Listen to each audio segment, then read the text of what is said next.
Kia ora, my name is Meredith Akuhata-Brown. I was born in Gisborne here in 1970. I was actually born 9 weeks early, just due to my mum falling down some stairs. So I've been a fighter, I guess, from the beginning.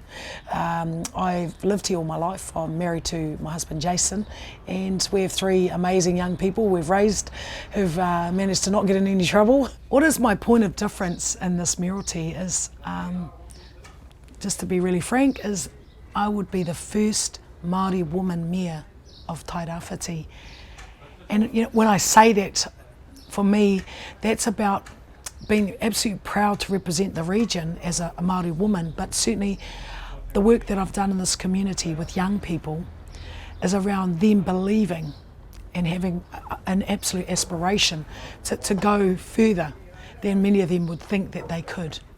I'm a Kaiti kid. I was born and raised in Puhi Kaiti, and that's still one of the poorest neighbourhoods in this region. I'm challenging young people to be more, to absolutely understand that they can make a stand, they can work hard, and they can see themselves, like me today, as the first Māori woman mayor of Tairawhiti. I'm outspoken and I ask a lot of questions, but I also absolutely was born in this region. You know, that's my point of difference. I was born here and I have lived here all 48 years of my life.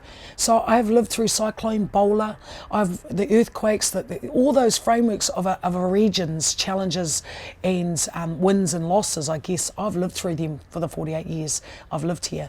I don't have any plans to live anywhere else. And I certainly wouldn't run for a mayoralty in another region. What are some of the biggest issues in our region? Well, at the kind of high end of looking at it through a lens of just what I see every day is infrastructure.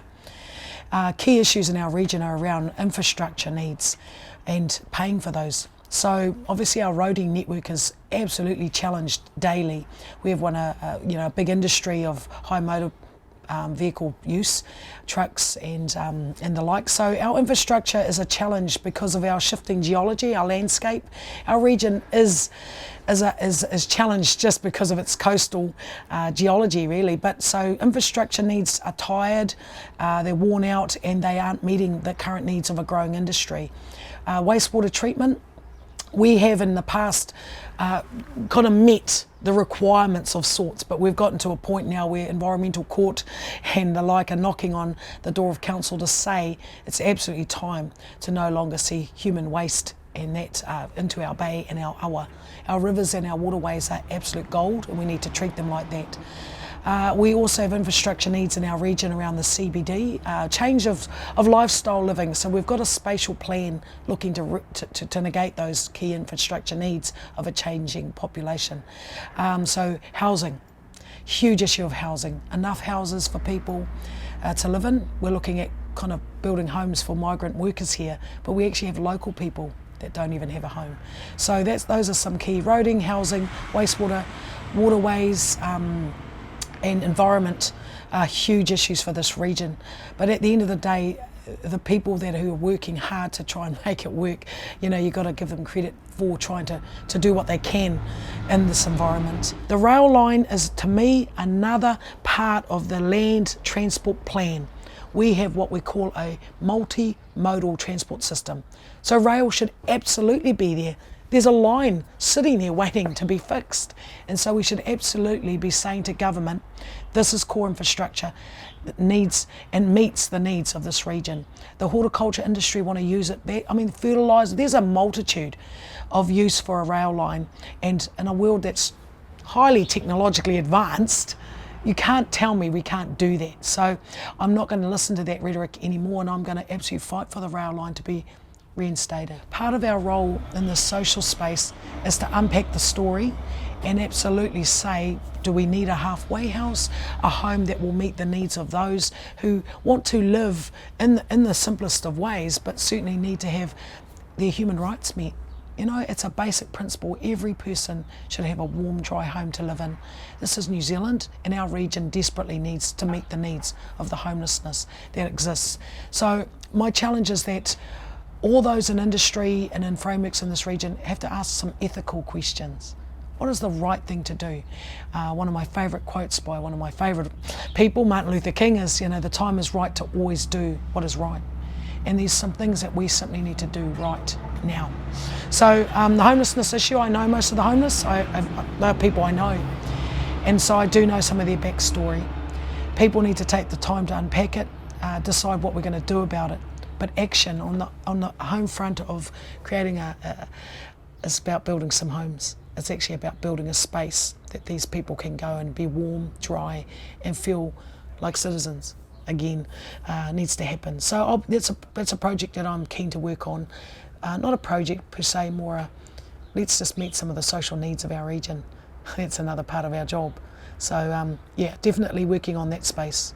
Rates is always going to come up as a key issue, especially obviously in the previous campaigns. I'd often hear this rhetoric around 2%, And the reality of rates is that the cost of living, the cost of infrastructure, resourcing, and making a region grow, meeting needs requires rates to be, well, to me, realistic. And sometimes I don't believe that's been the case. We as councils often inherit the decisions of our predecessors. So for me, with the rates, I've had a better understanding of the matrix that is the rate system, and I would like to keep them to what we have said. It's time for council to stand by what it says it's going to do. So with this long-term plan, I absolutely want to keep the rates at the 5%. The margins that we've got to work with aren't easy, but it's absolutely time we cut our cloth to fit the costs that we have and the money that we get in. I guess I want to say thank you for the opportunity to share about who am I in a mayoral race, and keeping it real. I have to run for the council as well as the health board, because only 15,000 something is plus voted in our last local election, and that's disheartening. But I know that a large portion of those people voted for me. So I'm really just grateful that people have given me an opportunity to be a part of this process. I've got more to offer. I've got so much more to offer because I've learnt so much. 6 years is like a double degree. So in local politics, I'm the person that fully understands the challenges, the complexities, but I tell you what, I'll make it make sense to the everyday citizen, because that's who I really am. I'm Meredith Akuhata-Brown, and I believe that this region has the solutions because the locals carry the solutions. So we want to make this place, I guess, the best it can be. And so, no, I think that about covers me off. As I said before, am excited that this 2019 election has so many people putting their names in the hat. That's a sign that change has happened. So I'm all about change.